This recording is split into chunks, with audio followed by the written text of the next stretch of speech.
কালকে যে মতো একটি দুর্দান্ত একটি খুব সুন্দর স্পোকেন ইংলিশের জন্য স্ট্রাকচার শিখেছিলাম, চলে আসলাম আবার আজকে আরেকটি নতুন ভিডিও নিয়ে তোমাদের সামনে স্পোকেন ইংলিশের জন্য। আজকেরও স্ট্রাকচারটা খুবই দুর্দান্ত।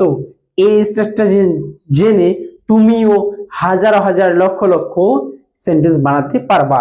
তো চলো বেশি না দেরি করি আমরা শিখি। তার আগে তোমাদের কাছে কি রিকোয়েস্ট রাখা যায় ওটা অবশ্যই তোমরা জানো, তো নিজের নিজের কাজটা অবশ্যই তোমরা করে দিবা। চলো বেশি কথা না বাড়িয়ে চলো দেখি। যখন আমরা বলবো কোনো কিছু করা কঠিন, কালকে শিখেছিলাম কোনো কিছু করা সহজ, আজকে শিখছি কোনো কিছু করা কঠিন। এই কোনো কিছু করা কঠিন যখন বলবা তখন লাগাবা it's difficult to plus verb. কি বলবা? যখন বলবা কোনো কিছু করা কঠিন তখন লাগাবা it's difficult to plus verb.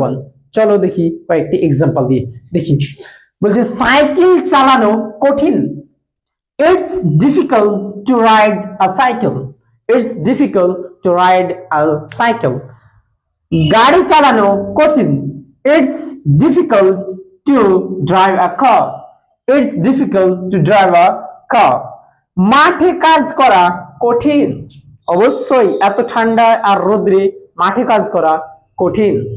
তো বলছে it's difficult to work in farm. It's difficult to work in farm. ঠিক আছে। ঠান্ডায় বা শীতকালে বাইক চালানো কঠিন, it's difficult to ride bike in winter.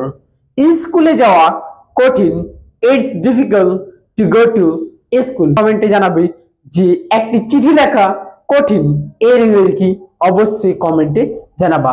আর হ্যাঁ, অবশ্যই চ্যানেলটা সাবস্ক্রাইব এবং পেজটি ফলো করবা। এরকম স্ট্রাকচার মানে এরকম স্পোকেন ইংলিশের দুর্দান্ত স্ট্রাকচার এবং ইংরেজি গ্রামারের জন্য অবশ্যই ফলো সাবস্ক্রাইব করবা। Thank you for watching. দেখা হবে পরবর্তী ভিডিওতে। Have a good day, good lakh.